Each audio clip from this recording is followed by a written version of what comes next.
Hi, good afternoon. Pleasure to talk to you. Thank you. I was wondering if the average Catholic might consider it humane to end an animal's suffering, then why not extend that to their fellow human? And since I have the power of the hypothetical, I would like to ask if a strong Catholic who is confident in their salvation were, say, suffering from a terminal illness or in a vegetative state, then if we can extend the mercy to an animal to end their suffering, why can't a Catholic extend that mercy to their fellow human? Okay, thank you very much. I appreciate it. I prefer not to speak in terms of what the average Catholic believes or what the strong Catholic is convinced of, but rather to just talk about the teaching of the Catholic Church, irrespective of whether somebody is strong or weak. Okay. So, first of all, an animal is not a moral agent. An animal is not somebody with whom I can have a relationship in justice of equality. An animal is not someone about whom the law of the golden rule can apply. I can't say, if I were an animal, I would want so-and-so to do such and such to me. All right. That doesn't make any sense because I'm not an animal and I don't have that kind of reciprocal equality with an animal. An animal is not made in the image of God and doesn't possess that kind of eternal dignity.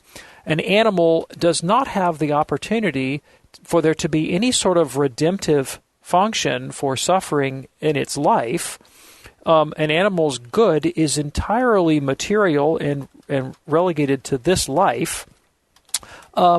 And an animal, not being rational, has no conception, no ability to conceptualize their suffering in light of either temporal or eternal benefits. So all of those things make the subjective and moral condition of an animal vastly different from that of a human being. Now, when I start over with the question of a human being is made in the image of God and therefore has an infinite dignity, or at least an incredibly sublime dignity. A human being is configured by nature and creation towards a supernatural end, in which the willing embrace of suffering can have redemptive value. And of course, a human being is a moral agent. All right, and so for all of these reasons, they're not analogous at all. When a human being is suffering physical pain, it is the position of the Catholic Church that we do need to show them mercy. Extraordinary amounts of mercy, and we seek to alleviate suffering at all times using all lawful and moral means. Is that helpful for you, Nate? Well, I just have one remaining question regarding that. Sure. The golden rule was brought up, and dignity was brought up.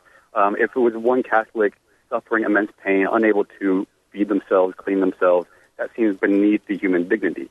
And the golden rule might apply in a situation where one Catholic is suffering immensely and another Catholic says, well, I wouldn't want that to happen to me, do one to others. If I was in this position, I wouldn't want to suffer.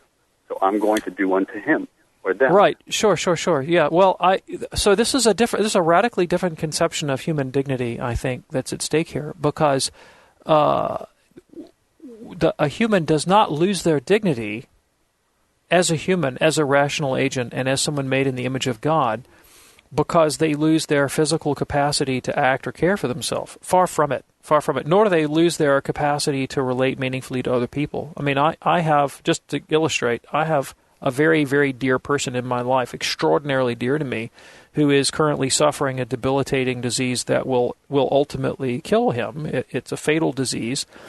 And he understands that even when he loses the ability to speak, and he's already lost the ability to feed himself, that he has a very important role to play, all right, in the lives of his family, in his relationship with God, that his condition is objectively meaningful, all right, and that we don't want him to go.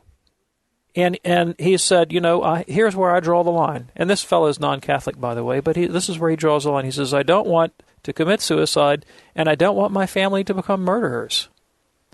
And he has a very clear conception of his dignity, and he knows that it isn't lost due to his suffering. So I think with the proper understanding, the situation that you're describing does not destroy the person's dignity.